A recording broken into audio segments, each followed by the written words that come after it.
What's up, guys? Welcome back to my channel. So I'm here today to talk about The Real Housewives of Potomac, Season 8, Episode 7, Don't Rock the Boat. So be sure to like, comment, subscribe, and let's jump right on into it. So this episode definitely felt like filler, but it's neither here nor there. It picks up with Robyn hysterically crying in the car as Candiace and Wendy do damage control. Like, oh, Robyn, don't cry, don't cry.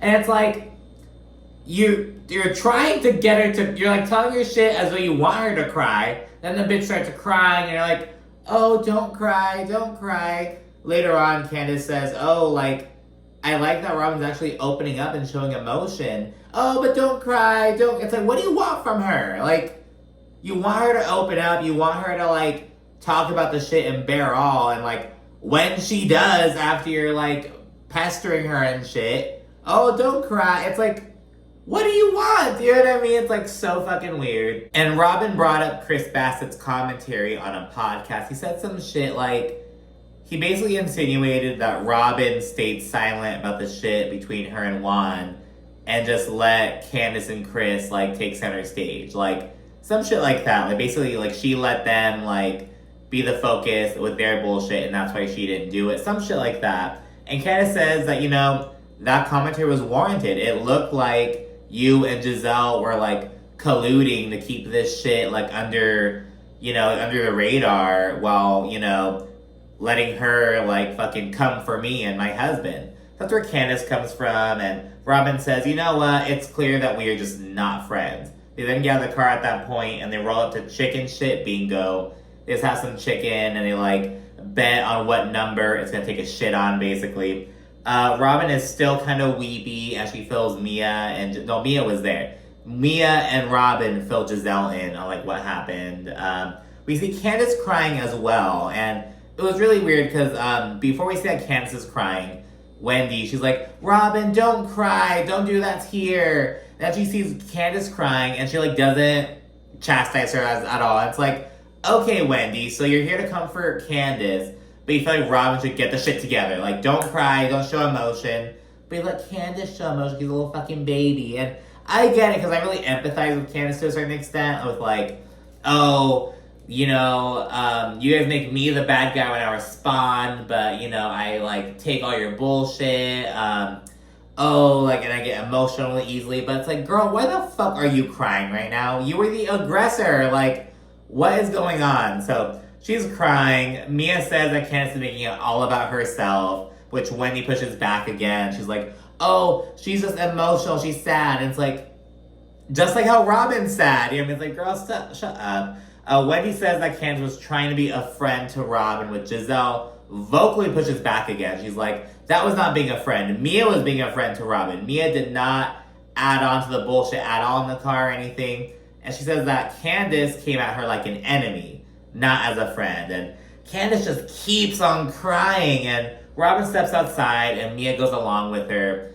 And this kind of pisses Wendy off for some fucking reason. She's like, oh, Mia wants to be involved so bad. And it's like, well, she was literally in the car, but to Wendy's point, Robyn did not want Mia to go with her. She wanted to be alone. Like, it would have been bad if, like, no one followed Robyn, but Mia did. Robyn was just not having it, and this is where she has her little, like, album cover moment on the side of the road that everyone's fucking talking about. That whole little moment. And in the confessional, Robyn opens up about how, like, emotional and just, like, difficult the whole thing with Juan has been. Like, she really frames it as, like, her having to see her husband, like, go through this and, like, get fired and have to, like, figure everything out again, like, hurts her. So it's not even about her. It's like, it hurts me to see my husband hurt. And it's like, girl, your husband doesn't even like you, girl. But, whatever. We then see some more chicken antics before Giselle goes to check on Robyn. And when she leaves the table, Candiace says that she isn't interested in repairing a friendship with someone who has the poor judgment to call Giselle a friend. And it's like, Karen's cool with Giselle. Like, who else is... it's really just, like, Karen, Candiace, and Wendy. And out of that trio, Karen's the only one who's cool with Giselle. It's like, why are you cutting Giselle off? Like, NECA and Giselle are pretty cool, and Candiace seems to be cool with NECA. She's not getting involved with, like, Wendy's bullshit. So it's like, what about them? You know what I mean? So it's kind of odd. People are pointing out that the issue with Potomac is that, like, they just can't move on. Both Candiace and Giselle are both like, fuck that bitch, blah, blah, blah. It's like, you guys are both full-time stars. You're gonna have to work that shit out. And I don't mean, like, dragging us out through the reunion and having some fake-ass hug at the reunion and just, like, hugging it. Like, you know what I mean? Like, no. Like you have to come to a genuine place of, like, you know, whatever. Or one of you guys have to fucking leave. Like, there's no ifs, ands, or buts about that shit. But yeah, Candiace says that, you know, it's just kind of done between me and Robyn. Wendy pushes them to work it out, and Candiace is still crying. As Wendy is consoling her, NECA says that Wendy's trying to manipulate Candiace and that, like, Wendy doesn't let Candiace do anything alone. She doesn't let her, like, kind of referencing how Wendy kind of stuck her nose into that one time NECA and Candiace were talking. I don't know, it's kind of like, girl, what are you talking about? Like, I was trying to manipulate Candiace. Like, if anything, Wendy is pushing Candiace to, like, reconcile with Robyn. But, you know, it's kind of weird. Candiace, Wendy, and Karen then head outside, just get some fresh air, it seems. Candiace then says that, you know, this all erupted because I just said that I don't think it's smart for Robyn to, like, talk about Juan's legal shit as it's actively going on. I just don't think that's smart. I think that about anyone with any legal situation. And Karen agrees.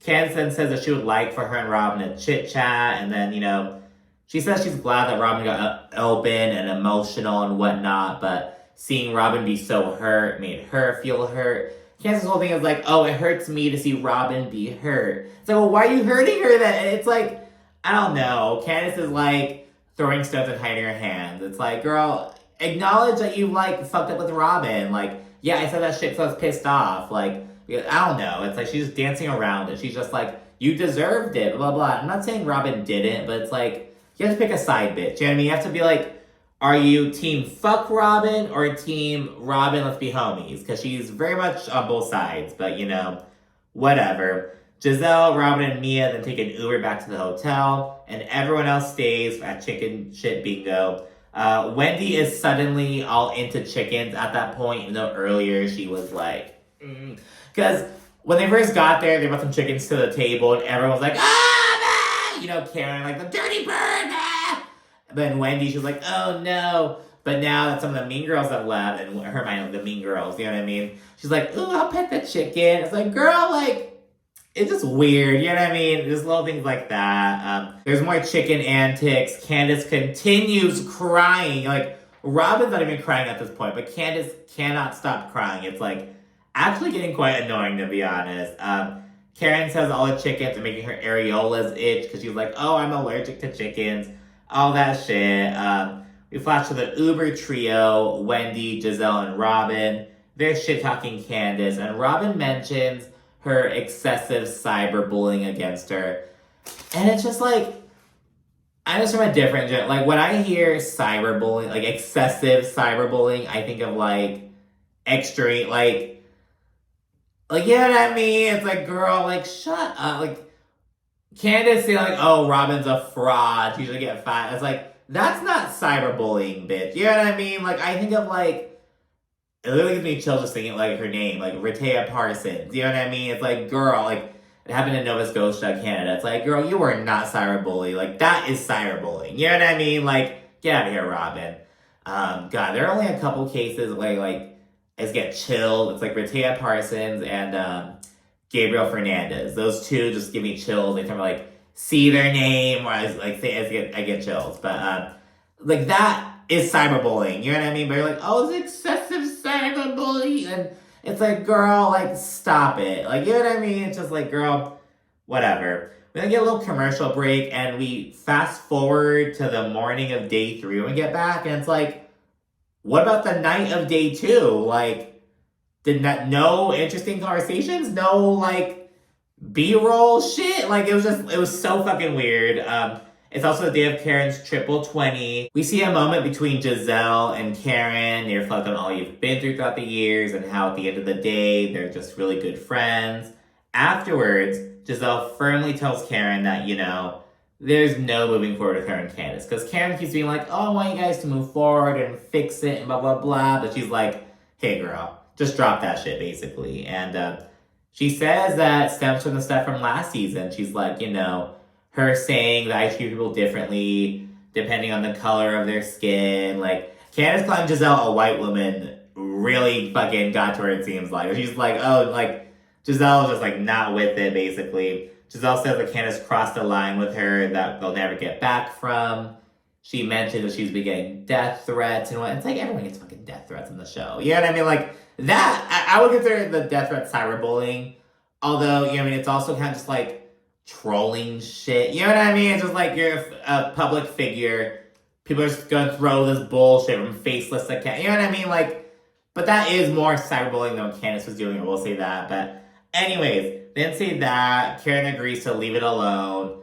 Giselle mentioned some of her daughters, like, oh, Candiace has done a lot of, like, things that have hurt me and my family and things of that nature. I don't know. It's like, is there maybe, like, kids at school watching it and then giving them shit? Like, oh, your mom's a colorist, your mom is a blah, blah, blah. Especially because Giselle's daughters are of a darker complexion than she is. So, it's kind of like, oh, what's wrong with your fucking white passing ass mama? Giselle's not even fucking white passing, but you know what I mean?